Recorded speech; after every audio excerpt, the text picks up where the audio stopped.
আমরা যখন রুহের জগতে ছিলাম, আমরা কিন্তু এর আগে একটা জগতে ছিলাম, এটার নাম রুহের জগৎ, আলামে আরওয়াহ। এটা কি জানেন? ওই নাসা যদি আবিষ্কার না করে তাহলে যে কোনো কিছুর অস্তিত্ব থাকবে না, এটা সত্য নয়। ঠিক আছে? এখন পৃথিবীতে একটা দর্শন চলছে আর কি, ফিলোসফি চলছে কিরকম, যে পশ্চিমারা যা বলে আমরা চোখ বন্ধ করে মেনে নেই, বিজ্ঞান যা বলে আমরা বিনা যুক্তি তর্ক বাক্য ব্যয় সেটাকে মেনে নেই। বিজ্ঞান যদি কোনো কিছুকে প্রমাণ করতে না পারে আমরা সেটাকে বিশ্বাস করতে চাই না। যেমন জিন জাতি, নাম শুনেছেন? সূরা জিন নামে একটা সূরা আছে না? সূরা জিন নামে একটা আলাদা সূরাই কিন্তু কোরআনে আছে। আর আল্লাহ পাক সূরা যারিয়াতের 56 নম্বর আয়াতে বলেছেন, ওয়া মা খালাকতুল জিন্না ওয়াল ইনসা ইল্লা লিয়াবুদুন। আমি জিন আর মানুষকে শুধুমাত্র আমার ইবাদত করার জন্যই সৃষ্টি করেছি। তো আল্লাহ পাক এখানে বলেই দিলেন যে জিন এবং মানব জাতি দুইটা প্রজাতি আল্লাহ পাক রেখেছেন পৃথিবীতে। কিন্তু বিজ্ঞান কিন্তু এখনো জিনকে আবিষ্কার করতে পারেনি, পেরেছে? পারেনি। তো বিজ্ঞান আবিষ্কার করতে পারে নাই বলে কি জিনের অস্তিত্ব নাই? ব্যাপারটা কেমন হবে? ঠিক একই ভাবে এই যে আল্লাহ পাকের কাছে আমরা ওয়াদা করে এসেছি আলামে আরওয়াহ বা রুহের জগতে, এই রুহের জগৎ কিন্তু এখন পর্যন্ত বিজ্ঞান ব্যাখ্যা করতে পারে নাই। আল্লাহ পাক আমাদেরকে বলেছিলেন, ঘটনাটা এমন ছিল যে আদম আলাইহিস সালামের পৃষ্ঠদেশ থেকে আল্লাহ পাক সমস্ত আদম সন্তানদের আত্মাগুলোকে পিপিলিকার আকৃতিতে সামনে দেখিয়েছেন। কিসের আকৃতি? পিঁপড়া। আর এই পিঁপড়া সম্পর্কে এক হাদিস মনে পড়ে গেল, কিয়ামতের মাঠে কিছু মানুষকে আল্লাহ পাক পিঁপড়ার আকৃতিতে উঠাবেন। কিছু মানুষকে আল্লাহ পাক কিয়ামতের মাঠে পিঁপড়ার মতো আকৃতিতে হাসর করাবেন। তারা কারা? যারা এই দুনিয়াতে অহংকার প্রদর্শন করত। এখন জানতে হবে তাহলে অহংকার কি। আপনার গায়ের জামাটা সুন্দর, জুতাটা সুন্দর, আপনার বাড়িটা সুন্দর, এর মানে আপনি অহংকারী, এটা প্রমাণ হলো না, এটা অহংকার নয়। নবী সাল্লাল্লাহু আলাইহি ওয়াসাল্লাম বলেছেন অহংকার হচ্ছে দুটো জিনিসের সমন্বয়। একটা হচ্ছে মানুষকে তুচ্ছ তাচ্ছিল্য করা এবং সত্যকে প্রত্যাখ্যান করা। বাতারুল হাক্কি ওয়া গামতুন নাস, মানুষকে তুচ্ছ তাচ্ছিল্য করা এবং সত্য মানে আল্লাহ পাকের বিধান যেটা সত্য এটাকে অস্বীকার করা, এটা হচ্ছে অহংকার। ইবলিসের জ্ঞান ছিল না? ইবলিস কি আবেদ ছিল কিনা? আবেদ বোঝেন কিনা? আবেদ মানে যে প্রচুর ইবাদত বন্দেগী করেছে আল্লাহ পাকের। ইবলিস কি আল্লাহর ইবাদত করে নাই? আল্লাহ পাক কি তাকে অনেক উঁচু মর্যাদা দেননি? কেন তাহলে সে চিরস্থায়ী জাহান্নামী হচ্ছে? উত্তর কি? একটা আদেশ আল্লাহ পাক করেছিলেন আদম আলাইহিস সালামকে সিজদা করার। ওয়া ইয কুলনা লিল মালাইকাতি ইসজুদু লিআদম ফাসাজাদু ইল্লা ইবলিস। আল্লাহ পাক ফেরেশতা মণ্ডলী সবাইকে বলেছিলেন যে আদমের সামনে সিজদা করো, সম্মানের সিজদা করো। কেন সিজদা করতে হবে? কারণ আদম আলাইহিস সালামকে আল্লাহ পাক নিজ হাতে সৃষ্টি করেছেন এবং তাকে আল্লাহ পাক সমস্ত জ্ঞান শিক্ষা দিয়েছেন। জ্ঞানের কারণে আদম আলাইহিস সালাম এখানে সুপিরিয়র। আল্লাহ পাক ফেরেশতাদেরকে ডেকে বলছেন তোমরা আদমের সামনে সিজদা করো। ইবলিস কিন্তু ফেরেশতা নয়, সে কিন্তু জিন। আল্লাহ পাক ফেরেশতাদেরকে বলছেন সিজদা করো, মানে কিন্তু এই নয় যে ইবলিসও ফেরেশতা। ইবলিস কিন্তু ফেরেশতা নয়, সে কিন্তু জিন জাতির অন্তর্ভুক্ত ছিল। এর দলিল সূরা কাহফের মধ্যে আছে, কানা মিনাল জিন ফাফাসাকা আন আমরি রাব্বি। ইবলিস জিন জাতির অন্তর্ভুক্ত একজন সত্তা ছিল। সে সিজদা করলো না, যুক্তি দিল, একটা বাতিল কিয়াস করলো, সেটা হচ্ছে খালাকতানি মিন নার ওয়া খালাকতাহু মিন তিন। আমাকে সৃষ্টি করেছেন আগুন দিয়ে এবং আদমকে সৃষ্টি করেছেন কি দিয়ে? মাটি দিয়ে। কেন আমি আদমকে সিজদা করব? মানে ইবলিস প্রমাণ করতে চাইলো যে আল্লাহর আদেশটা ভুল, আমি সঠিক। নাউযুবিল্লাহ। আবা ওয়াস্তাকবারা, সে উদ্ধত হলো এবং অহংকার প্রদর্শন করলো। এই একটা মাত্র কারণেই সে কিন্তু চিরস্থায়ী জাহান্নামের অন্তর্ভুক্ত হয়ে গেল। তো অহংকার কি? আল্লাহ পাকের আদেশটাকে তাহলে লঙ্ঘন করাই অহংকার, এবং অন্যকে তুচ্ছ তাচ্ছিল্য করাই কি? অহংকার। ইবলিস এখানে দুটো কাজই করেছে, আল্লাহর সত্যটাকে, হকটাকে অস্বীকার করেছে এবং আদম আলাইহিস সালামকে কি তুচ্ছ করে নাই? আচ্ছা, এখন আমরা যারা ইসলাম পালন করছি আমাদের মধ্যে এখন এই সমস্যাটা দেখা যায়, এই রোগটা দেখা যায়। 5 ওয়াক্ত নামাজ কয়েকদিন পড়লেই মনে হয় যে আমি খুব বড় মুসলিম হয়ে গেছি, অন্য ভাইরা মনে হয় খুব ভালো মুসলিম নয়, একটা ইগো প্রবলেম চলে আসে না? কথাবার্তা চাল চলনে একটু ডিগ্রি সার্টিফিকেট অর্জন করলে মনে হয় যে আমি অনেক কিছু করে ফেলেছি, বা এমন কিছু ভালো করেছি মানুষকে না দেখানো পর্যন্ত ঘুম হচ্ছে না। বা আপনিও একজন দিনের প্রচারক, আরেক ভাই উনিও দিনের প্রচারক, তো তাকে নিন্দা সমালোচনার ঝর্ণা তুললে ভালো লাগছে না। মানে মানুষকে আন্ডারএস্টিমেট না করলে নিজের সুপিরিয়র এই সত্যটা প্রকাশ পাচ্ছে না, এটা কিন্তু অহংকার। আর আল্লাহ রাব্বুল আলামিন অহংকারী ব্যক্তিকে পছন্দ করেন না। অহংকার সম্পর্কে আল্লাহ পাক বলেছেন, এটা সম্ভবত হাদিসে কুদসিতে আছে, উলামায়ে কেরাম ভালো বলতে পারবেন, যে অহংকার আল্লাহর চাদর, এটা নিয়ে কেউ টানা হাসরা করলে আল্লাহ পাক সেটা সহ্য করবেন না। প্রিয় ভাইরা, ওয়াদা আমরা করে এসেছিলাম, ওয়াদার খেলাফ করলে কিন্তু আমরা মুনাফিক হয়ে যাব। কি ওয়াদা করেছিলাম? আল্লাহ পাক আদম আলাইহিস সালামকে সৃষ্টি করে তার পৃষ্ঠদেশ থেকে সমস্ত আদম সন্তানের যে আকৃতি, এই আকৃতি আল্লাহ পাক দেখিয়েছেন। কাকে দেখিয়েছেন? আদম আলাইহিস সালামকে দেখিয়েছেন। আদম আলাইহিস সালাম দেখছেন একটা আকৃতি, রূহ, খুবই সুদর্শন, খুবই সুন্দর দেখতে।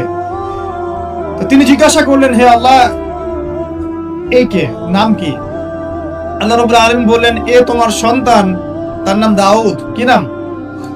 দাউদ আলাইহিস সালাম নাম শুনেছেন? আদম আলাইহিস সালাম বললেন, তার হায়াত কত হে আমার রব? আল্লাহ পাক বললেন যে 60 বছর। কত বছর? 60 বছর। আদম আলাইহিস সালাম বললেন যে আমার হায়াত থেকে আল্লাহ তুমি তাকে আরো 40 বছর দিয়ে দাও। এরপরে দাউদ আলাইহিস সালামের বয়স হয়ে গেল 100 বছর। দেখেন, তো এই সময় আল্লাহ পাক সমস্ত, আচ্ছা এখানে একটা কথা বলে দিই, এই যে দুইজনের নাম পেলেন এখানে, আদম এবং দাউদ, ঠিক আছে? এই দুইজন নবীকেই কিন্তু আল্লাহ পাক কোরআনের মধ্যে আল্লাহর খলিফা বলেছেন। এটা একটা কোইন্সিডেন্স, এটা একটা মিল কোরআনের। একটা কথা মনে রাখবেন যে কোরআনের একটা আয়াত কিন্তু আরেকটা আয়াতকে ব্যাখ্যা করে। কোরআনের আয়াতগুলো হচ্ছে, আমি একটা উপমা দিচ্ছি, আকাশের তারার মতো অনেকটা। আকাশের তারা দেখেছেন কখনো? সময় কোথায় তারা দেখা? এখন তো ফুটবল খেলার যুগ, খেলা দেখবেন নাকি ভাই? শেষ রাত্রে আমরা অ্যালার্ম দিয়ে উঠতে পারি আর্জেন্টিনার খেলা দেখার জন্য, কিন্তু অ্যালার্ম দিয়ে তাহাজ্জুদে উঠতে পারি না। তো এই যুব সমাজের নিশ্চয়ই অনেক কল্যাণ হবে। একটা অসুস্থ প্রজন্ম তৈরি করছি আমরা, অসুস্থ প্রজন্ম। খুব গভীরভাবে লক্ষ্য করবেন যে এরা বাবাকে সালাম দিতে লজ্জা পায়। কেউ সালাম দিলে ওয়ালাইকুম সালাম বলতে খুব লজ্জা লাগে, মনে হয় যে মাথা হেড হয়ে আসতেছে। বাইকের পিছনে মেয়ে নিয়ে ঘুরতে লজ্জা করে। আর এখনকার বাইক গুলো মাশাআল্লাহ, আর আমরা তো ঢাকা শহরে থাকি, অনিচ্ছা সত্ত্বেও অনেক কিছু দেখতে হয়। এমন অনেক দৃশ্য দেখেছি আপনি বিশ্বাসই করবেন না, এটাও হচ্ছে সমাজে। গাড়ি নিয়ে যাচ্ছি, হয়তো বই পড়ছি, পড়তে পড়তে চোখটা লেগে গেলে একটু মানুষ তাকায় না দিকে দিকে, জানলা খুলে তাকিয়ে দেখছি যে গাড়ি নিয়ে যাচ্ছে, ড্রাইভার ড্রাইভ করছে, পিছনের সিটে এক ছেলে বসে আছে, ওই ছেলের কোলের উপর একটা মেয়ে বসে আছে। প্রকাশ্যে নবী সাল্লাল্লাহু আলাইহি ওয়াসাল্লাম কি বলেন না এই হাদিসটা? কিয়ামত হবে না ততদিন পর্যন্ত যতদিন পর্যন্ত মানুষ রাস্তাঘাটে জিনা না করবে। মেলে নাই হাদিস? কিয়ামতের কোন নিদর্শনের জন্য অপেক্ষা করছে বলেন? নবীজি বলেছেন জীবনের শেষের দিকের একটা হাদিসে, হাদিসে জিবরিল, এখানে নবী সাল্লাল্লাহু আলাইহি ওয়াসাল্লাম মাত্র দুইটা আলামত বলেছেন কিয়ামতে। কয়টা? এই দুইটার মধ্যে একটা হচ্ছে ওয়ান তারাল হুফাতাল আওরাতাল আলাতাল ইয়াশাই ইয়াতাতাওয়ালুনা ফিল বুনিয়ান। সমাজের সবচেয়ে নিম্ন শ্রেণীর নগ্ন পায়ের, মানে জুতা কেনার টাকা ছিল না, নগ্ন গায়ের মানে কাপড় কেনার টাকা ছিল না, এই শ্রেণীর মানুষ, ধনীদের কথা বলা হচ্ছে না, এই গরিব নিঃস্ব শ্রেণীর মানুষ ইয়াতাতাওয়ালুনা ফিল বুনিয়ান, উঁচু উঁচু অট্টালিকা নির্মাণের প্রতিযোগিতা করবে। মিলেছে? মধ্যপ্রাচ্যের অনেক কান্ট্রি আছে, তাকিয়ে দেখবেন। এক সময় বেদুইন ছিল, বেদুইন মরুভূমিতে থাকতো। এখন দেখবেন কনস্ট্রাকটিভ বিল্ডিংস নির্মাণের প্রতিযোগিতা, কারো 100 তলা, কারো 200, কারো 150 প্রতিযোগিতা। আমাদের ঢাকা শহরে গিয়ে দেখবেন, ঢাকার মতো বড় বড় শহরগুলো যেগুলো আছে, বাংলাদেশ হোক অন্য অন্য কান্ট্রিগুলোর হোক, আর পশ্চিমার তো কথাই নাই, বিগত 100, 200, 300 বছরে এই কনস্ট্রাকটিভ বিল্ডিংস নির্মাণের প্রতিযোগিতা বেড়েছে বেশি। এগুলো আগে ছিল না। জীবনের শেষের দিকে নবী এই হাদিস বলে গেছে সাল্লাল্লাহু আলাইহি ওয়াসাল্লাম। একটা প্রশ্ন, কিভাবে নিঃস্ব একজন মানুষ এরকম উঁচু উঁচু বিল্ডিং নির্মাণ করতে পারে, 10 তলা 20 তলা 50 তলা, কিভাবে সম্ভব? আমার গবেষণা, ক্ষুদ্র গবেষণা হচ্ছে তিনটা পদ্ধতিতে হতে পারে। এক, যদি তার কাছে কোনো গুপ্তধন আসে, আল্লাহর পক্ষ থেকে কোনো ধন সম্পদ চলে আসে, যেমন ব্ল্যাক অয়েল মানে ব্ল্যাক গোল্ড, বুঝতে পারছেন কার কথা বলছি? তেল মাটির নিচে তেলের খনি পেয়ে গেলে আপনি তো মাশাআল্লাহ সচ্ছল এখন করতে পারবেন, সোনার খনি পেলে করতে পারবেন। 2 নাম্বার হচ্ছে সুদের মধ্য দিয়ে সম্ভব নিঃস্ব মানুষের বিল্ডিং তোলা। আর 3 নাম্বার হচ্ছে অন্যের সম্পদ জবরদখল করা। আমার কাছে মনে হয় এই 3টা পদ্ধতি হতে পারে, যার মধ্য দিয়ে একজন নিঃস্ব মানুষ উঁচু উঁচু বিল্ডিং নির্মাণের প্রতিযোগিতা করবে। ইয়াতাতাওয়ালুনা ফিল বুনিয়ান, নবীজি বলছেন নির্মাণ করবে এমন না, কম্পিটিশন হবে, তোমার 10 আমার 11, তোমার 11 আমার 12, তোমার 12 আমার 13। আমি সিলেট অঞ্চলে গিয়েছিলাম প্রোগ্রাম করতে গত বছর, দেখেছি মানুষ বিশাল বিশাল জায়গা জুড়ে লন্ডন আমেরিকা এই আদলে বাড়ি ঘর নির্মাণ করছে, আবার 1 বছর নির্মাণ করার পর পরের বছর ভেঙে নতুন করে আবার করা শুরু করছে। কত শখ, কত টাকা পয়সা মানুষের। অথচ এই ধন সম্পদের হিসাব আল্লাহর কাছে কড়ায় গন্ডায় দিতে হবে না? একটা হাদিস পড়ছিলাম গতকালকেই, মনে হয় আবার পড়ছিলাম, যে গরিবরা 500 বছর আগে জান্নাতে যাবে ধনীদের চাই। গরিবরা জান্নাতে চলে যাচ্ছে, আর আপনার ধনীদেরকে ধন সম্পদের হিসেবের জন্য দাঁড় করিয়ে রাখা হোক। যাকাত দেওয়ার নাম নাই, উঁচু উঁচু বিল্ডিং নির্মাণের প্রতিযোগিতা চলছে। দুনিয়ার জীবনে টিকে থাকার জন্য এত কিছু প্রয়োজন আছে? নবী সাল্লাল্লাহু আলাইহি ওয়াসাল্লাম বলছেন যে দুনিয়াতে তুমি থাকো মুসাফিরের মতো, প্রয়োজন পূরণ হয়ে গেছে, যথেষ্ট। হ্যাঁ, অবশ্যই আমরা যদি সামর্থ্য থাকে 10 তলায় ইসলামী কোনো প্রতিষ্ঠান গড়ে তুলবো, কোনো সমস্যা আছে? দিনের বড় মার্কাজ গড়ে তুলবো, ইনশাআল্লাহ, কোনো সমস্যা? নিজে বাঁচার জন্য, ভোগ বিলাসের জন্য দুনিয়া থেকে মত্ত হয়ে থাকা যাবে? দুনিয়ার নেশা যাকে পেয়ে গেছে, আলী রাদিয়াল্লাহু আনহু বলেছেন, দুনিয়ার নেশা যাকে পেয়ে গেছে তার নেক আমল কমে গেছে। তিনি বলছেন দুনিয়া সাপের মতো, টাচ করতে মনে হবে খুব সফট, নরম। সাপ কিন্তু খুব নরম, সফট, কিন্তু এর মোহে মানুষ ঢুকে গেলে এর বিষাক্ত ছোবলে মানুষ গ্রাস হয়ে যায়, টিকতে পারবে। পরে আমি দিকে আসছি ইনশাআল্লাহ। নবী সাল্লাল্লাহু আলাইহি ওয়াসাল্লাম একটা হাদিসে বলেছেন, এই মহাসাগরে আপনি যদি আঙ্গুল ঢুকিয়ে দেন, যতটুকু পানি হাতে লেগে থাকবে এর নাম দুনিয়া, বাকি সমস্ত পানি হচ্ছে আখিরাত। এটাই হয়তো ওই আয়াতের ব্যাখ্যা হতে পারে, বাল তুসিরুনাল হায়াতাদ দুনিয়া ওয়াল আখিরাতু খায়রুন ওয়া আবকা। তোমরা দুনিয়ার জীবনকে প্রাধান্য দিচ্ছ, কিন্তু আখিরাত চিরস্থায়ী এবং উত্তম। একটা হাদিসে পড়েছিলাম, নবী সাল্লাল্লাহু আলাইহি ওয়াসাল্লাম যাচ্ছেন সাহাবীদেরকে নিয়ে, রাস্তায় একটা মৃত ছাগলের বাচ্চা বা ওই বকরির বাচ্চা ছিল, মৃত। নবীজি বলছেন, এই মৃত ছাগলের বাচ্চাটা তোমরা কি 1 দিরহামের বিনিময়ে কিনতে চাও? সাহাবীরা বলছেন, বিনামূল্যে দিলেও তো কেউ নিবে না ইয়া রাসূলুল্লাহ সাল্লাল্লাহু আলাইহি ওয়াসাল্লাম। নবী সাল্লাল্লাহু আলাইহি ওয়াসাল্লাম বলছেন যে আল্লাহর কাছে এই পুরো দুনিয়ার মূল্য এই মৃত ছাগলের সমান নয়।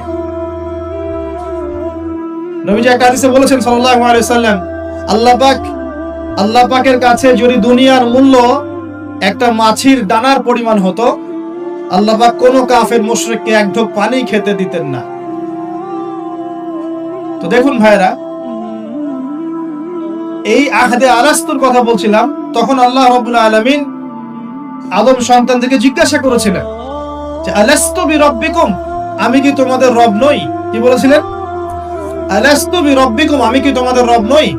আমরা সবাই বলেছিলাম বেলা, অবশ্যই আল্লাহ আপনি আমাদের রব। এটা আমরা বলে এসেছি মহাবিশ্বে।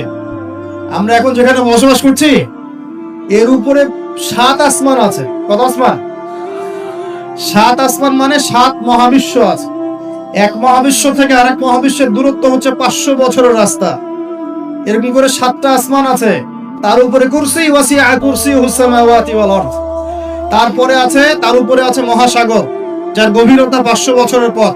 তার উপরে আছে আরশে আজিম, যে আরশ বহন করে নিয়ে আসবে মাত্র 8 জন ফেরেশতা। কতজন? আরশের উপরে আল্লাহ রাব্বুল আলামিন সমুন্নত। আল্লাহু আকবার যে আমরা বলি, আল্লাহ পাক যে কত বড় এখন চিন্তা করেন।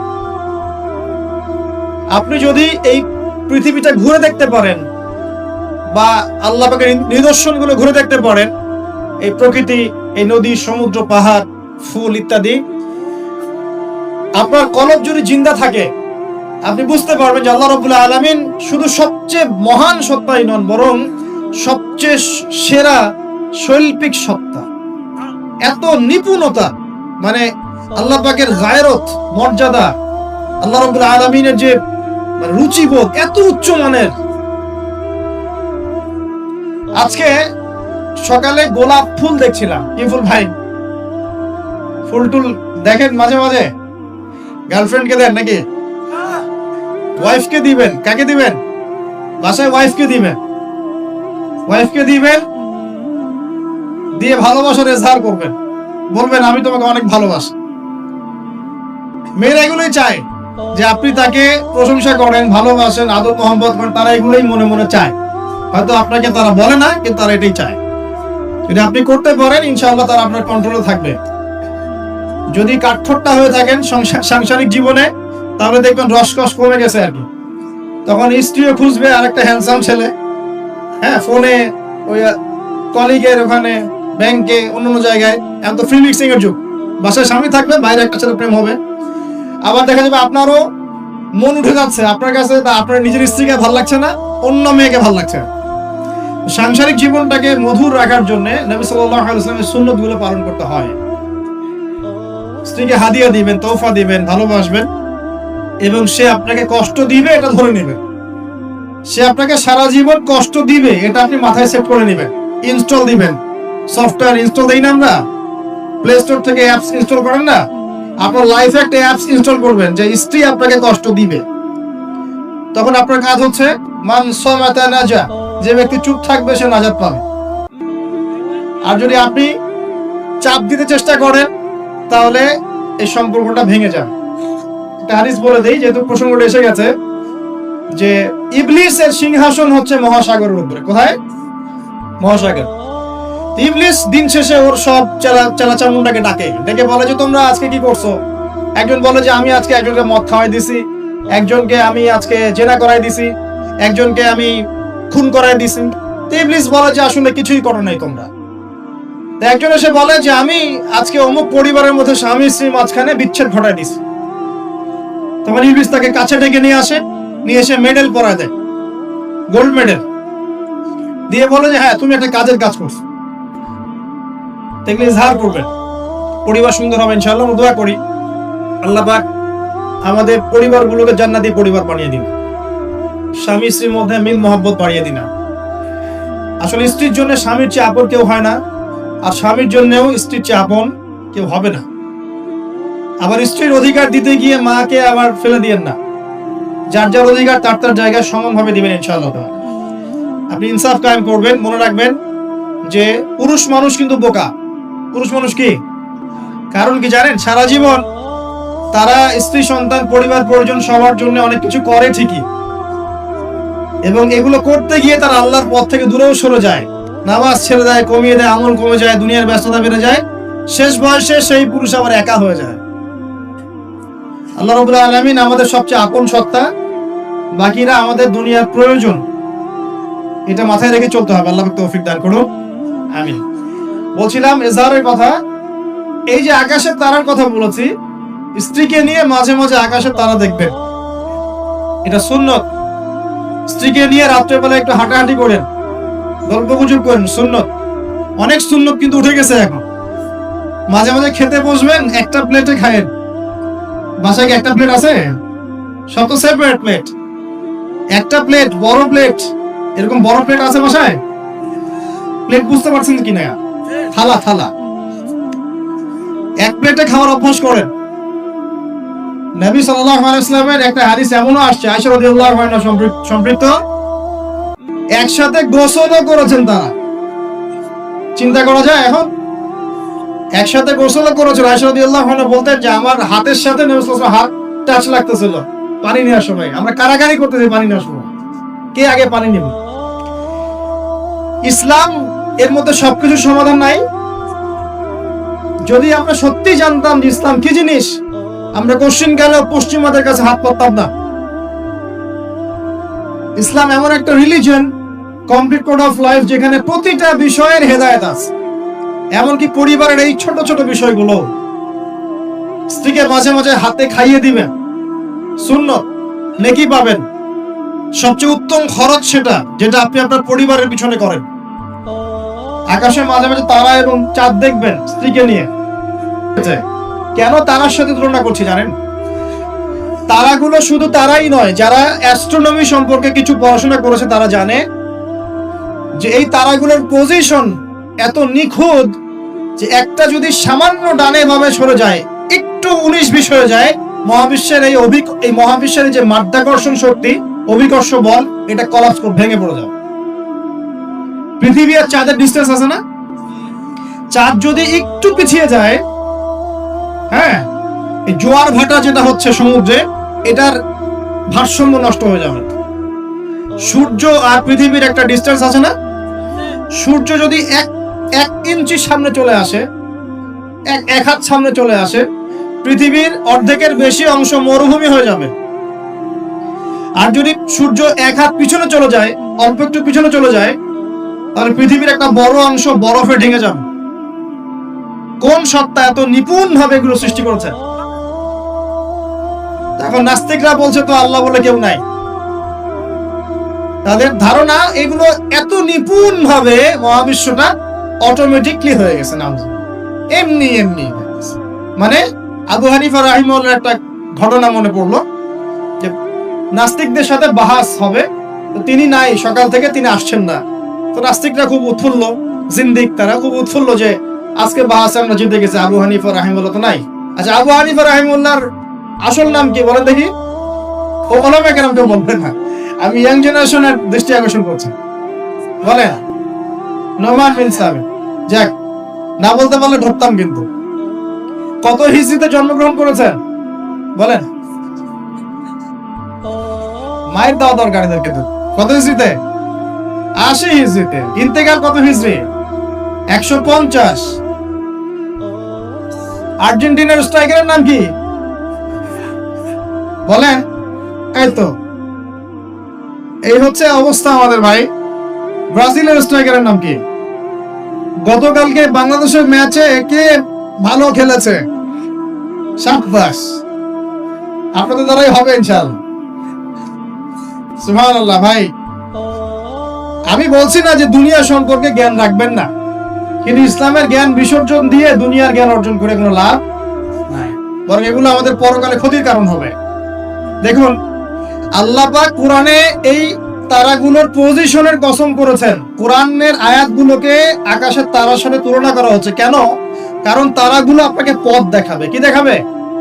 আপনি তারাগুলো মিলাতে পারলে ডাইরেকশন খুঁজে পাবেন। মনে করেন আপনার কাছে কোনো ঘড়ি নাই, কোনো মোবাইল ফোন, কিচ্ছু নাই, আজকে থেকে আপনি 1000 বছর আগে চলে গেছেন। এখন সমুদ্রে আপনি যাত্রা করতেছেন, আপনি দিক চিনবেন কিভাবে? কোনটা পূর্ব, কোনটা পশ্চিম? রাতের বেলা আপনি কেমনে চিনবেন কোনটা পূর্ব, কোনটা পশ্চিম, কোনটা উত্তর, কোনটা দক্ষিণ? তারা দেখে চিনতেন। কিভাবে চিনতেন? আকাশের তারা দেখে আগেকার নাবিক যারা ছিলেন, সেলর, তারা দিক চিনতেন। এই তারাগুলোকে দিক নির্দেশক বলা হয়। ঠিক একই ভাবে কোরআনের আয়াতগুলো যদি আপনি একটার সাথে একটা হারমোনিয়াসলি মিলাতে পারেন, আপনি পথ খুঁজে পাবেন ইনশাআল্লাহ। এই জন্যই বললাম যে আকাশের তারার সাথে কোরআনের আয়াতগুলোকে মেলানো, উপমা দেয়া যায়। তো এইখানে বলতে গিয়ে এসেছিলাম যে দুইজন নবীকেই কিন্তু আল্লাহ রাব্বুল আলামিন কি বলেছেন? খলিফা। আদম আলাইহিস সালামকেও খলিফা বলেছেন, দাউদ আলাইহিস সালামকে কি বলেছেন? খলিফা। এখন বলেন তো, খলিফা কাকে বলে? যে কাপড় সেলাই করে? আমরা সমাজে বলে যে উনি খলিফা। খলিফা মানে দর্জি। খলিফা কে? এটা কে সবচেয়ে ভালো উত্তর দিতে পারবে? আমি না আল্লাহ? আমরা না আল্লাহ? আল্লাহ পাক কি বলছেন শুনুন। আল্লাহ পাক সূরা সদের মধ্যে বলছেন। কোন সূরা? সদ একটা সূরাই আছে। এই সূরার মধ্যে 24 থেকে 26 নম্বর আয়াত পড়ে দেখবেন। আল্লাহ পাক বলছেন, ইয়া দাউদ, হে দাউদ আলাইহিস সালাম, ইন্না জাআলনাকা খলিফাতান ফিল আরদ। হে দাউদ, আমি বা আমরা তোমাকে পৃথিবীতে খলিফা করেছি। কি করেছি? তোমার কাজ কি? তোমার কাজ হচ্ছে ফাহকুম বাইনান নাস বিল হক। তোমার কাজ হচ্ছে মানুষের মাঝে, এই যে জনসাধারণের মাঝে হকের মানদণ্ডে বিচার ফয়সালা করবে। সুবহানাল্লাহ। একজন খলিফার কাজ কি তাহলে? জনসাধারণের মাঝে হকের মানদণ্ডে, ন্যায়ের মানদণ্ডে বিচার ফয়সালা করলে সে আল্লাহর খলিফা হবে। যদি অন্যায়ের মানদণ্ডে বিচার ফয়সালা করে সে শয়তানের খলিফা হবে। কথা কি বুঝতে পারছেন? এই খলিফা শব্দ আল্লাহ পাক প্রয়োগ করেছেন দাউদ আলাইহিস সালামের ক্ষেত্রেও এবং আদম আলাইহিস সালামের ক্ষেত্রেও। আদম আলাইহিস সালামকে আল্লাহ পাক কি বলছেন?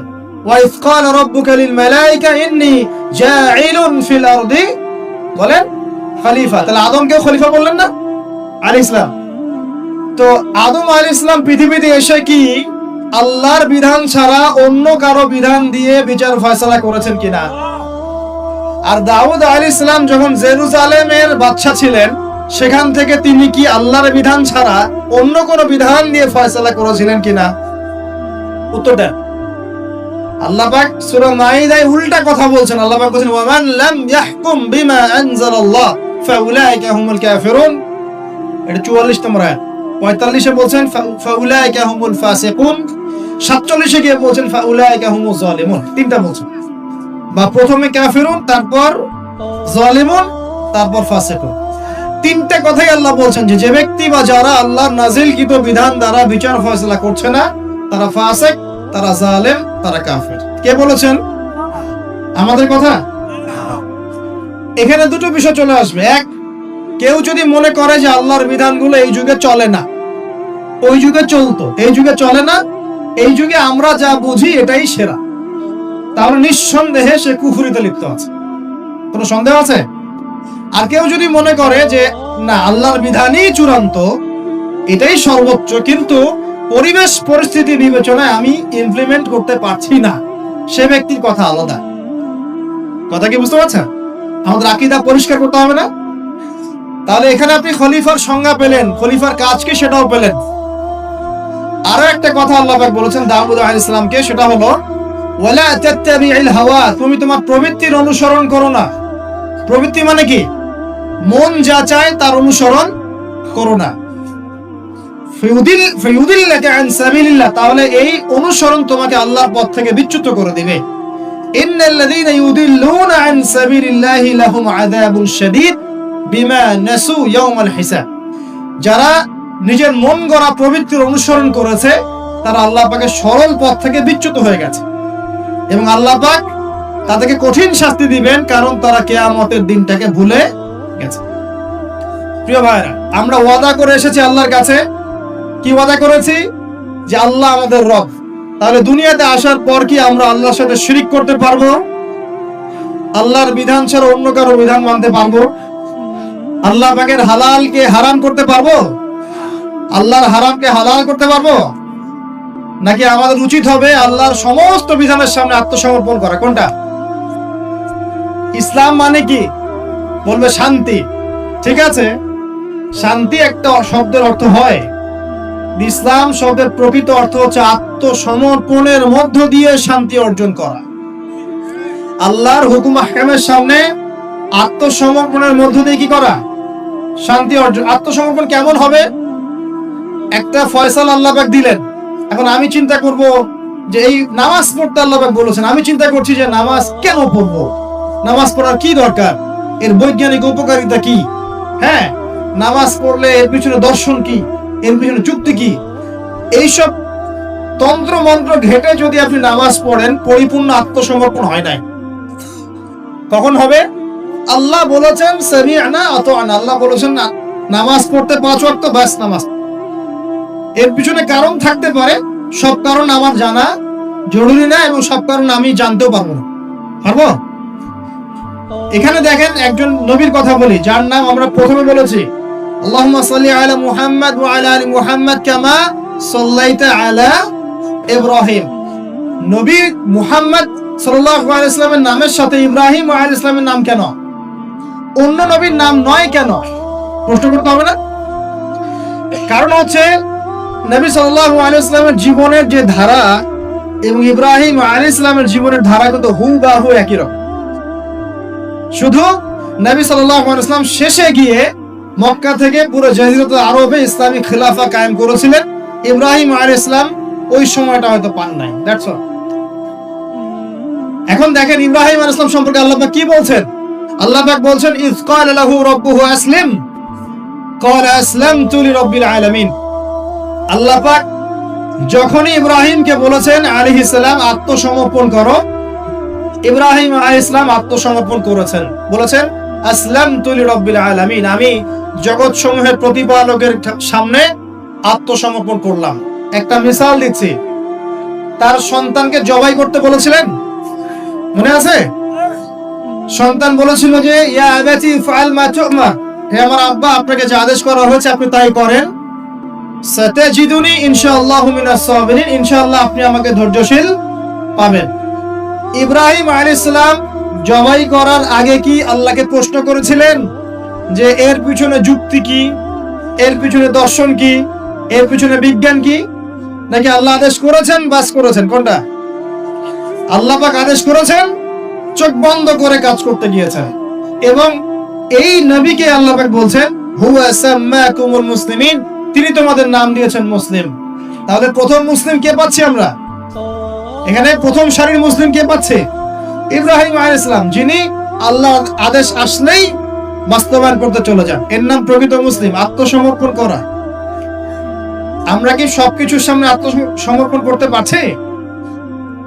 যদি পারতাম তাহলে ইবাদত বন্দেগীর জীবনে পাক্কা মুসল্লি হয়ে অর্থনৈতিক জীবনে পাক্কা সুদখোর কেন হচ্ছে? আমরা নামাজ পড়ি না? নামাজ 5 ওয়াক্ত পড়ি মাশাআল্লাহ, কিন্তু ব্যবসা করতে গিয়ে মাপে কম কেন দেই? ব্যবসা করতে গিয়ে আমি মজুদদারি কেন করি? আমি অন্যকে কেন ঠকাই? কেন ভেজাল মিশাই? পণ্যের সাথে ভেজাল কেন মিশাই? অর্থনৈতিক জীবনে গিয়ে আমি সুদ কেন খাই? ঘুষ কেন নিব? দুর্নীতি কেন করব যখন আমি 5 ওয়াক্ত নামাজ পড়ি? তার মানে কি জানেন? তার মানে আমরা এই আয়াতের উপর আমল করতে পারি নাই। কোন আয়াত? আল্লাহ পাক বলছেন উদখুলু ফিস সিলমি কাফা, তোমরা পরিপূর্ণরূপে ইসলামে প্রবেশ করো। এটা আয়াত আমল হয়েছে? কখন পরিপূর্ণ প্রবেশ হবে? যখন জীবনের প্রতিটা ক্ষেত্রেই আমরা ইসলাম পালন করতে পারব। ইসলাম কি শুধু ইবাদত বন্দেগীর জীবনেই? খালি নামাজ রোজা হজ জাকাতের নামে কি ইসলাম? ব্যবসা ইসলাম নাই, পরিবারে নাই, অর্থনীতির মধ্যে নাই, রাজনীতির মধ্যে তো নাই। এটা তো থাকার দরকার নেই। এটা আমরা যা ভালো বুঝি তাই। এখানে ইসলামের হেদায়েতের দরকার নাই। এখানে পশ্চিমে অনেক তন্ত্র আছে, সেকুলারিজম আছে, ডেমোক্রেসি আছে, কমিউনিজম আছে। ইসলামের প্রয়োজন আছে? কোনো দরকার নাই। এটা আমরা মুখে বলি ঠিকই, কিন্তু আসলে বাস্তবে কি করা সম্ভব হয়? 100% হয় না, কিন্তু হবে ইনশাআল্লাহ। কবে হবে? যখন ইমামুল মাহদি আসবেন ইনশাআল্লাহ। কবে হবে? যখন ঈসা ইবনে মারইয়ামকে আল্লাহ আবার পাঠাবেন ইনশাআল্লাহ, তখন হবে। আমি একটা ভবিষ্যৎবাণী বলে যাই, এটা আমার ভবিষ্যৎবাণী না। কে বলেছেন?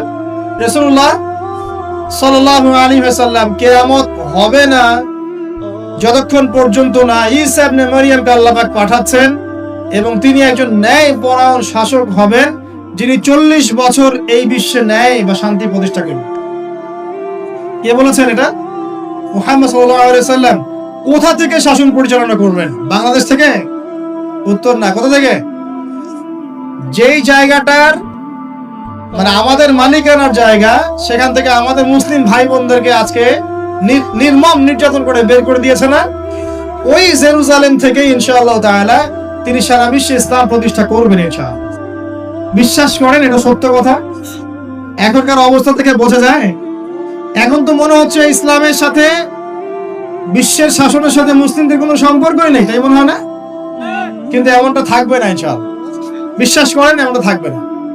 হয়তো আমি অপদার্থ একজন মানুষ, আমি অপদার্থ, হয়তো আমরা অনেকে অপদার্থ, আমাদের দ্বারা হচ্ছে না, কিন্তু আল্লাহ পাক এমন একটা প্রজন্ম নিয়ে আসবেন ইনশাআল্লাহ, যারা আল্লাহ পাকের জমিনে আল্লাহর দিনটা প্রতিষ্ঠা করবে ইনশাআল্লাহ। দিন পালন আর প্রতিষ্ঠা এক জিনিস নয়। প্রতিষ্ঠা মানে হচ্ছে কাঁচা পাকা সমস্ত বাড়ির মধ্যে কালিমা লা ইলাহা ইল্লাল্লাহ প্রবেশ করবে ইনশাআল্লাহ। এমনটা হাদিস এসেছে, একটা কাঁচা বাড়ি বাদ থাকবে না, একটা পাকা বাড়িও বাদ থাকবে না যেখানে আল্লাহ পাক তাওহীদের কালিমা লা ইলাহা ইল্লাল্লাহ প্রবেশ করাবেন না। আমরা কি ইসলামের এই বিজয় চাই?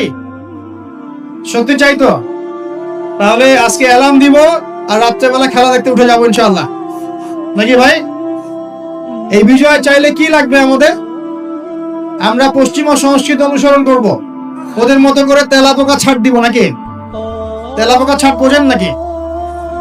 মাথায় মনে হয় কিছু কিছু ইঁদুর আর তেলাপোকা ছেড়ে দিয়েছে, চেটে চেটে চুলগুলো এগুলো থেকে নাই করে দিয়েছে, সামনে এখানে একটু চুল আছে, মা তেলাপোকা ছাড়। যুব সমাজ করছে না? কাপড় চোপড়, পোশাক পরিচ্ছদ, তামাদ্দুন, তাহজিব সবকিছু পশ্চিমাদের থেকে নেওয়া হচ্ছে না? সংস্কৃতি নেওয়া হচ্ছে না? আজে বাজে সুদ ঘুষের সংস্কৃতি চলছে না? অশ্লীলতা, পর্নোগ্রাফি চলছে না? বেলাল্লাপনা, বেহায়াপনা চলছে না? বেপরদামি চলছে না? এগুলো করতে থাকলে কি আমরা সেই বিজয়ী জাতি হতে পারবো কিনা? আমার খোলা একটা প্রশ্ন আপনার কাছে। আমি তো আপনাকে কিছু চাপাই দিতে পারবো না, পারবো? একজন দায়ী বা একজন আলেম বা যে মুআল্লিম, তার কাজ কতটুকু? এতটুকু, এই 2 লাইন, ফাযাক্কির, তুমি উপদেশ দিবে। ইন্নামা আনতা মুযাক্কির, তুমি উপদেশ দাতা। লাস্তা আলাইহিম বিমুসাইতির, তুমি মানুষের উপরে দারোগা নও। আমরা কি দারোগা? শুধু প্রচার কর। যে ব্যক্তি রিসিভ করবে, কবুল করে নেবে, আল্লাহ তাকে দুনিয়াতেও সম্মানিত করবে ইনশাআল্লাহ, পরকালেও করবে ইনশাআল্লাহ। যারা করবে না তাদের ফয়সালা আল্লাহর কাছে। লাকুম দীনুকুম ওয়ালিয়া দিন, যার যার দিন তার তার কাছে, যার যার কবর তার তার কাছে। That's all. প্রিয় ভাইরা, বিজয় চাইলে কিছু কাজ আছে, করবেন ইনশাআল্লাহ। আল্লাহ তৌফিক দান করুন। তওবা করেন। জীবনে যত পাপ করেছেন এই পাপগুলো কাছে খাতায় লিখবেন যে আমি এই পাপ জীবনে করেছি। মনে করেন, নিজের সাথে অনেস্ট হবেন, আয়নার সামনে দাঁড়াবেন, চোখ বন্ধ করে রাত্রেবেলা শুয়ে চিন্তা করবেন যে আমার তো বয়স হয়ে গেল 30, 40, 50, সারা জীবনে কি কি বড় বড় পাপগুলো করেছি। চিন্তা করে দেখবেন আপনি খুঁজে পাবেন। আমি দোয়া করি যে আপনি খুঁজে না পান, কিন্তু পাবেন ইনশাআল্লাহ। আপনি বহু নামাজ আপনি পড়েন নাই, কাজা করেছেন। বহু রোজা আপনি রাখেন নাই। যাকাত ফরজ হয়েছে সেই কবে আপনি দেন নাই। হ্যাঁ, হজ ফরজ হয়ে গেছে কবে, করছেন না, করেন নাই। বোনের সম্পত্তি দেন নাই, প্রতিবেশীর সম্পত্তি মেরে খেয়েছেন।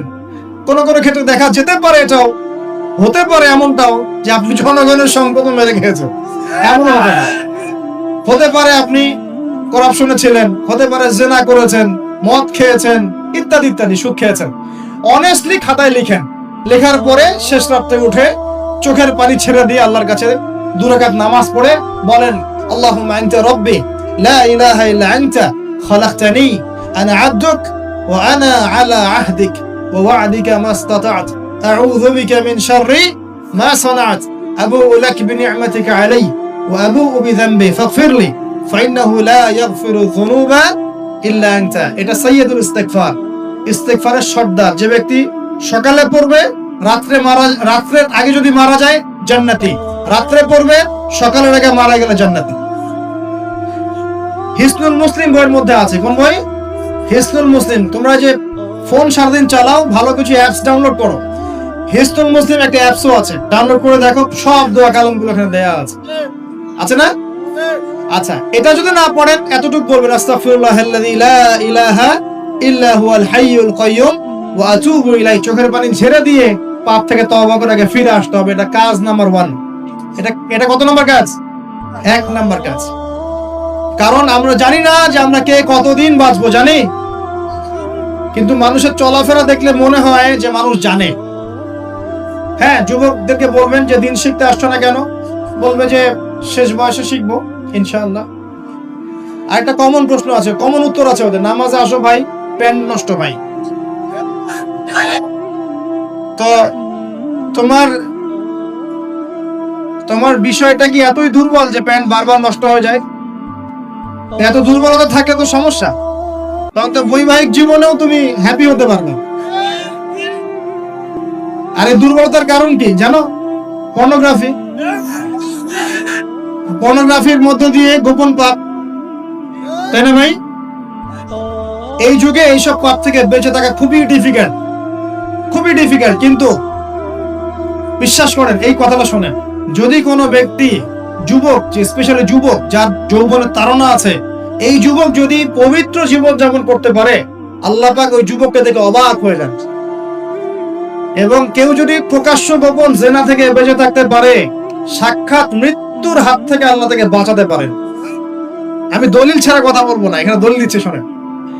3 জন ব্যক্তি বের হয়েছে, ঝড়, বিশাল ঝড়, গুহায় আশ্রয় নিয়েছে, ঝড়ে পাথর দিয়ে গুহার মুখ বন্ধ হয়ে গেল। এইটা এটা হাদিস, কিন্তু আলেম ওলামারা জানবেন, আপনাদেরকে বলছেন হাদিসে আছে কিন্তু। এখন গুহার মুখ খোলার কোনো অপশন নাই। এখন 3 জন পরামর্শ করছে, আমাদের কিছু নেক আমল দিয়ে আল্লাহর কাছে দোয়া করি, চল নেক আমলের ওসিলা দিয়ে দোয়া করা যায়, নেক আমলের ওসিলা করে দোয়া করতে হয়, এটা এটা ভালো কাজ। সদকা করেছেন, এই ওসিলায় দোয়া করেন যে আল্লাহ আমি সদকা করেছি, আল্লাহ এই ওসিলায় আমার রোগটা ভালো করে দাও, আমার মাকে শেফা দিয়ে দাও, ইত্যাদি ইত্যাদি। আর আমরা সদকা করলে আগে নাম লিখাই, অমুক সাহেব 5000, অমুক 1000, অমুক 200। আরে ভাই, সদকা করলাম তো আল্লাহর জন্য, মানুষকে জানানোর কি দরকার আছে? এই লৌকিকতা ত্যাগ করতে হবে না? নবীজি একটা হাদিসে বলেছেন, দাজ্জালের ফিতনার চাইতেও আমি এই উম্মতের উপর একটা ফিতনাকে নিয়ে ভয় করি, সেটা হলো রিয়া বা গোপন পাপ, গোপন শিরক। রিয়া বা গোপন শিরক মানে মানুষ অন্যকে দেখানোর জন্য আমল করি না আমরা এটা। যখন মৌসুম আসবে তখন বলবে যে আমরা মুসলিমদের সাথেই আছি, আপনার রায়টা আমার পক্ষে দিয়ে, ঠিক আছে? তখন মৌসুম শেষ, ভুলে যাবে মানুষ মানুষকে। শোনেন, একজন দোয়া করছে, আল্লাহ আমার বৃদ্ধ পিতামাতা ছিল, তাদেরকে দুধ পান না করি আমি দুধ পান করতাম না, আমার সন্তানদেরকেও পান করাতাম না, এই আমলটা আল্লাহ যদি তোমার কাছে কবুল হয়, আল্লাহ তুমি আজকে এই পাথরটা সরিয়ে দাও। পাথরটা একটু সরে গেল। পাথর আল্লাহর হুকুম শোনে না, শোনে না। আগুন আল্লাহর হুকুম শোনে নাই, ইব্রাহিম আলাইহিস সালামকে ফেলা হচ্ছে, আল্লাহ পাক বললেন না ইয়া নার কুনি বারদান ওয়া সালামান আলা ইব্রাহিম, আগুন ঠান্ডা হয়ে যায়নি? এই প্রকৃতি আল্লাহর কথা শোনে। 2টা মাখলুক আল্লাহর কথা খালি শোনে না। 2টা মাখলুক আছে আল্লাহর কথা শোনে না। 1 নাম্বার হচ্ছে মানুষ, আর 2 নাম্বার কি? জিন। আর এই জন্য এই 2 শ্রেণীর ব্যাপারে আল্লাহ পাক বলেছেন, ওয়ালাকাদ যারানা লি জাহান্নামা কাসীরাম মিনাল জিন্নি ওয়াল ইনস, আমি জাহান্নাম পরিপূর্ণ করব প্রচুর মানুষ আর জিন দ্বারা। নাউযুবিল্লাহ। আগে মনে করতাম, যখন বয়সটা আরো কম ছিল, যে আল্লাহ পাক মানুষকে কিভাবে জাহান্নামে দিতে পারবেন, আল্লাহ পাক গফুর রহিম। এখন বুঝতে পারছি, পরিবেশ দেখে, এই বিশ্ব বৈশ্বিক প্রেক্ষাপট দেখে, গবেষণা করে, পড়াশোনা করে, যে জাহান্নামে যাওয়ার উপযুক্ত যদি কোনো প্রাণী থেকে থাকে সেটা হচ্ছে মানুষ। জানেন, জাহান্নামে যাওয়ার জন্য উপযুক্ত কোনো প্রাণী এই মহাবিশ্বে থাকে সেটা হচ্ছে মানুষ। এই জন্য আল্লাহ রাসূল একটা হাদিসে বলেছেন, 1999 জন মানুষ যাবে জাহান্নাম। বলেন নাউযুবিল্লাহ। আবার এমনও হাদিস আছে যে বিনা হিসেবে 70,000 মানুষ যাবে জান্নাতে, কোনো হিসাব নাই, বিনা হিসাবে জান্নাত। আবার একটা হাদিসে আসছে প্রত্যেক হাজারের সাথে 70,000 করে। সাহাবীরা খুশি হয়ে গেলেন যখন তারা জানলেন যে বেশিরভাগ জান্নাতি হবে উম্মতে মুহাম্মাদীর। সুবহানাল্লাহ। উম্মতে মুহাম্মাদীর জান্নাতে যাওয়ার একটা হাদিস বলে দেব, একটা হাদিসে আমল করতে পারবেন। মিরাজের রাতে নবী সাল্লাল্লাহু আলাইহি ওয়াসাল্লামকে আল্লাহ পাক ওয়াদা করেছেন, হে মুহাম্মদ সাল্লাল্লাহু আলাইহি ওয়াসাল্লাম, তোমার উম্মতের মধ্যে যে কোনো ব্যক্তি যদি শিরিক না করে মারা যায়, আকাশ জমিন সমান পাপ থাকলেও আমি আল্লাহ তার সামনে আসমান জমিন সমান ক্ষমা নিয়ে হাজির হব। শিরিক না করে মারা গেলেই জান্নাতে যাবে ইনশাআল্লাহ। যদি সে চুরিও করে, জিনাও করে, ইনশাআল্লাহ আল্লাহ পাক হয়তো শাস্তি দিয়ে তাকে মাফ করে দিবেন। মৃত্যুর যন্ত্রণায় অনেক গুনাহ মাফ হয়ে যাবে ইনশাআল্লাহ। কবরের আযাবে অনেক পাপ মাফ হয়ে যাবে ইনশাআল্লাহ। আবার হাসরের মাঠেও মানুষ দাঁড়াতে থাকবে 50,000 বছর, এই কষ্টেই অনেক গুনাহ মাফ হয়ে যাবে ইনশাআল্লাহ। আল্লাহ পাক তার রহমতের চাদরে ঢেকে নেবেন, ইনশাআল্লাহ গুনাহ মাফ হবে। শিরকের পাপে যাওয়া যাবে না, আল্লাহ তৌফিক দান করুন। আর একজন ব্যক্তি বলছে, আল্লাহ একজন কৃতদাস ছিল আমার, সেই কৃতদাসকে সেই কৃতদাস আমার কাছে কিছু টাকা পেত। কি পেত? তো সেই টাকা দিয়ে আমি গবাদি পশু কিনেছিলাম। এই গবাদি পশু অনেক বংশবৃদ্ধি হয়েছে, অনেকদিন পর সে এসে বলছে আমার টাকা দাও।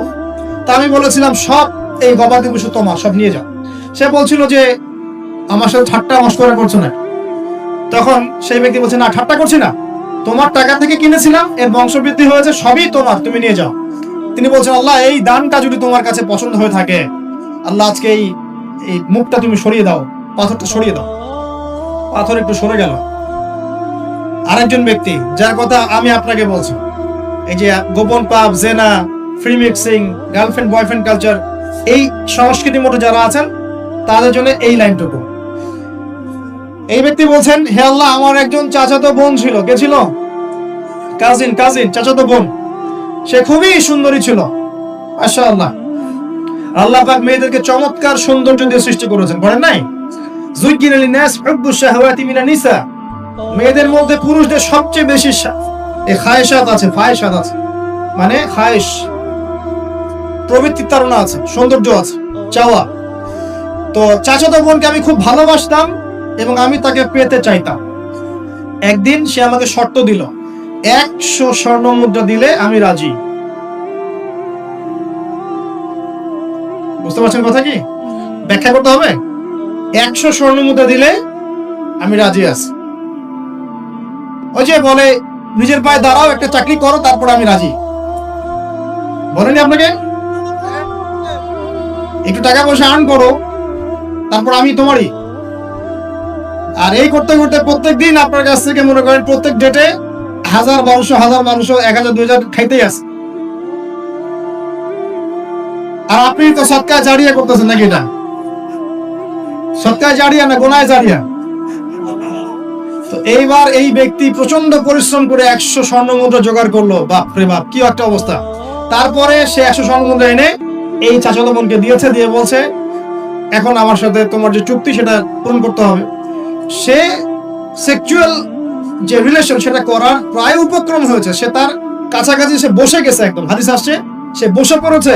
ঠিক ওই সময় এই মেয়েটা বলছে, হে আল্লাহর বান্দা, আল্লাহকে ভয় করো, আমি এই সতীত্ব এখন পর্যন্ত নষ্ট করি নাই, আল্লাহকে ভয় করো, আমার সতীত্ব নষ্ট করো না। কে বলছে এটা? এই চাচাতো মেয়ে, চাচাতো বোন। এই ব্যক্তি বলছে, আল্লাহ, আমি শুধুমাত্র তোমার ভয়ে সেই দিন সেখান থেকে তাৎক্ষণিক উঠে গেছি, 100 স্বর্ণ মুদ্রাও আর ফেরত নেই না। তোমার কাছে যদি এই কাজটা কবুল হয়ে থাকে আল্লাহ, আজকে এই সাক্ষাৎ মৌতের হাত থেকে আমাকে বাঁচাও। এই পাথরটা পুরোটাই সরে গেল, আলহামদুলিল্লাহ। আমি দলিল দিলাম আপনাকে যে দেখেন, যদি আপনি জেনা থেকে দূরে থাকতে পারেন, আল্লাহ পাক আপনার সব পাপ তো মাফ করে দিবে ইনশাআল্লাহ। আল্লাহ পাক আপনাকে সাক্ষাৎ মৌতের মতো বিপদ থেকে বাঁচাতে পারবে ইনশাআল্লাহ। প্রিয় ভাইরা, তাহলে আমাদের প্রথম কাজ তওবা করে ফিরে আসা। তৃতীয় কাজ হচ্ছে একজন ব্যক্তিকে আদর্শ মেনে পুরো জীবনটা তার আদর্শে গড়ে তোলা। ওঠা বসা, চলা ফেরা, ঘুম, খাওয়া দাওয়া, এভরিথিং পারবেন। চেহারা, সুরত, চুল টুল সবকিছুই। দাড়ি থাকবে চেহারায়, গর্বের সাথে দাড়ি রাখবেন, গর্বের সাথে বুক ফুলিয়ে দাড়ি রাখবেন। তাকওয়ার লেবাস পরবেন, পোশাক পরবেন, ঠিক আছে? মোচ ছোট করে ফেলবেন, টাকনুর উপরে কাপড় উঠিয়ে ফেলবেন, ঠিক আছে?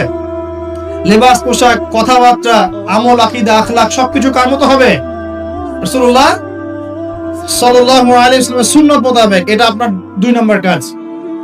3 নম্বর কাজ হচ্ছে পড়াশোনা করা। কি করা?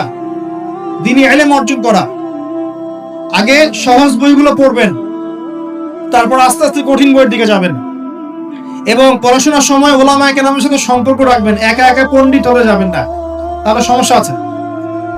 একা পণ্ডিত অনেক মানুষ এখন বলে যে আলেম ওলামাদের সাথে সম্পর্ক রাখার দরকার নাই, বইপত্র নিজে পড়বা, বুখারী, মুসলিম, তিরমিজি, নাসাই, আবু দাউদ, মিশকাত সব নিজে পড়ে নিজে ইস্তিহাদ করে মুস্তাহিদ হয়ে যাও। এরকমও ফিতনা কিন্তু চলছে সমাজে। এগুলো ভয়ঙ্কর ফিতনা। এবং এক পর্যায়ে বলে দিবে যে মাযহাবও মানার দরকার নাই, ওটা মানা শিরক বলে দিবে। শিরক বলে না, বলে শিরক। কারণ কোথায় আছে? এই বানানটা আছে নাকি আমার? এবং এই কমিউনিটির মধ্যে আমি এমনও মানুষকে দেখেছি, সামনে শায়েক টাইটেল আছে, শায়েক বলেছে, দাঁড়ান, একটা কোরআনের আয়াত তেলাওয়াত করতে 20টা ভুল করে ফেলছে। আবার স্টেজে উঠে বড় বড় মুফতি যারা, হানাফি ফিকহের বড় বড় মুফতি যারা, তাদেরকে চ্যালেঞ্জ করছে যে বাহাসে আসো, আমি বুকের বাড়া থাকলে আমার সামনে বাহাসে। আমি বলি যে 2টা বছর মক্তবে পড়া উচিত। আগে 2 বছর আগে মক্তবে পড়ে কুরআন তেলাওয়াত শুদ্ধ করে আসা দরকার। বিশ্বাস করেন যে কুরআন তেলাওয়াতের এমন অনেক অনেক সূক্ষ্ম জায়গা আছে, ভুল হলে আপনার অর্থ চেঞ্জ হয়ে যায়। এই যে আলহামদুলিল্লাহ বলছেন না, আলহামদুলিল্লাহি রাব্বিল আলামিন, আলহামদুর হায়ের মাখরাজ কোথায়? এইটা গলা মাঝখানে না? আর যদি আপনি বলেন আলহামদুলিল্লাহ আলহামদুলিল্লাহি রাব্বিল আলামিন, অর্থ পরিবর্তন হয়। আলহামদু অর্থ হচ্ছে সমস্ত প্রশংসা, লিল্লাহি আল্লাহর জন্য, রব্বিল আলামিন যে জগৎ সমূহের যিনি প্রতিপালক, সমস্ত প্রশংসা বিশ্বজাহানের প্রতিপালক আল্লাহর জন্য, আলহামদুলিল্লাহি রাব্বিল আলামিন স্পষ্ট করে পড়ুন। আর আপনি বলছেন আলহামদুলিল্লাহি রাব্বিল আলামিন, সমস্ত নিন্দা বিশ্বজাহানের প্রতিপালক আল্লাহর জন্য। একটা হায়ের কারণে চেঞ্জ হয়ে গেছে। পড়ছেন মনে করেন যে কুল ইয়া আইয়ুহাল কাফিরুন, হে কাফেররা, লা আ'বুদু মা তা'বুদুন, লা আ'বুদু মা তা'বুদুন। লা মানে না, এখানে আ'বুদু আমি ইবাদত করি, মা জার, তা'বুদুন তোমরা ইবাদত করো। বুঝতে পারছেন কি? বেসিক আরবি গ্রামার। আমি তার ইবাদত করি না, যার ইবাদত তোমরা করো, কাফেরদেরকে বলছি আমরা। কিন্তু যদি আপনি এভাবে পড়েন কুল ইয়া আইয়ুহাল কাফিরুন লা আ'বুদু মা তা'বুদুন, অর্থ কি হবে জানেন? হে কাফেররা, আমি লা আ'বুদু, আমি অবশ্যই তার ইবাদত করি, যার ইবাদত তোমরা করো। কুরআন তেলাওয়াত কি এত সহজ? আলেম ওলামা ছাড়া, ওস্তাদ ছাড়া এমনি এমনি শিখতে পারবে? আর কুরআন তেলাওয়াতও করতে পারছে না, স্টেজে উঠে মানুষকে চ্যালেঞ্জ করছে, অমুক মুফতি, সব মুফতিকে ডাকো আমার সামনে, বসাও, বুকের ভাড়া থাকলে আমার সামনে বসো। আর সামনে কিছু মানুষ বসে আবার সুবহানাল্লাহ করতেছে, ঠিকও বলতেছে। মানে কোন কমিউনিটি আর কোন শায়েখ তারা বুঝে ফেলা। আবার এমনও আছে শায়েখ মাশাআল্লাহ, খালি মুখ দিয়ে যদি বলেন যে আমরা আল্লাহর জমিনে আল্লাহর দ্বীনের প্রচার প্রসার প্রতিষ্ঠা চাই, ইসলাম প্রতিষ্ঠা লাভ করেছে দাওয়াতের মধ্য দিয়ে এবং জিহাদ ফি সাবিলিল্লাহর মধ্য দিয়ে, এই জিহাদ শব্দ উচ্চারণ করলেই আপনাকে খারেজি ট্যাগ লাগাই দিয়ে দিবে। জিহাদ মানে যে নিরপরাধ মানুষকে হত্যা করা নয়, এই ব্যাখ্যা আমরা জানি না, এই ব্যাখ্যা মুসলিমরা বোঝে না। কোরআন এবং হাদিসে কোন জায়গায় আছে নিরপরাধ মানুষকে হত্যা করতে হবে? কিন্তু যখন সারা বিশ্বের পশ্চিমারা মুসলিম কান্ট্রিদের উপর আগ্রাসন চালাবে, মুসলিমরা কি কলা চুষবে বসে বসে, আঙুল চুষবে? তখন তারা যদি প্রতিবাদ করে ওরা খারিজি হয়ে যাবে।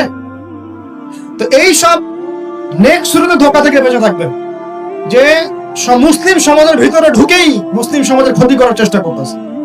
খুব সাবধান থাকবেন।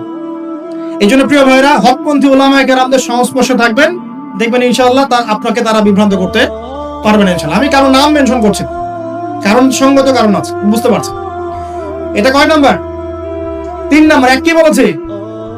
তওবা করে ফিরে আসতে হবে দিনের বিজয় চাইলে। 2 নাম্বার কি? আমল বাড়াবেন, নবী সাল্লাল্লাহু আলাইহি ওয়াসাল্লামের সুন্নাত ফলো করবেন। 3 নাম্বার পড়াশোনা করবেন, আলেম ওলামার সাথে সম্পর্ক রাখবেন। আর 2-3টা বলছি জাস্ট। 4 নাম্বার হচ্ছে পরিবারের আদর্শ হবে জান্নাতি পরিবার। সারা দুনিয়া গারদ হয়ে যায়, যাক আপনার পরিবারটা ঠিক থাকতে হবে। পারবেন? পরিবারের কর্তা হবে ইব্রাহিমের মতো আলাইহিস সালাম, পরিবারের ছেলেগুলো হবে সব ইসমাইলের মতো আলাইহিস সালাম, পরিবারের মায়েরা এবং বোনেরা হতে হবে হাজারা এবং সারা আলাইহিস সালাম। পারবেন ইনশাআল্লাহ? আল্লাহ কবুল করুন।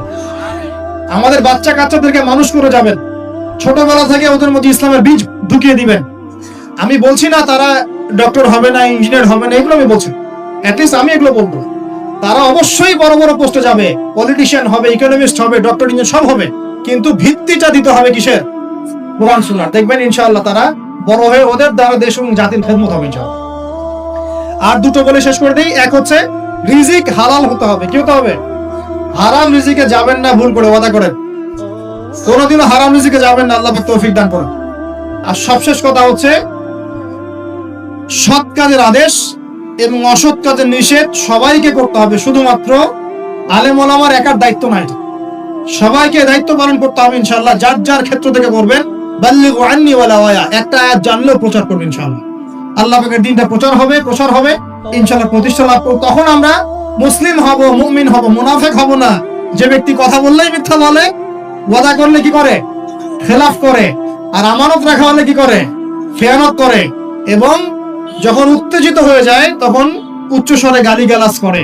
আল্লাহ পাক আমাদের সবাইকে মুনাফিকের এই 4 খাসলত থেকে বাঁচিয়ে রাখুন। আল্লাহ পাকের জমিনে তার দ্বীনের প্রচার প্রসার করার তৌফিক দান করুন।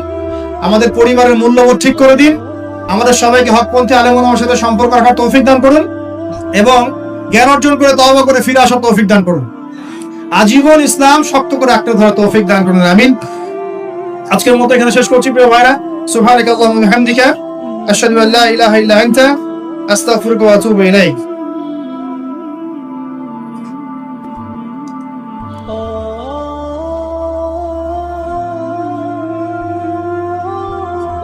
দোয়া করে দিবেন।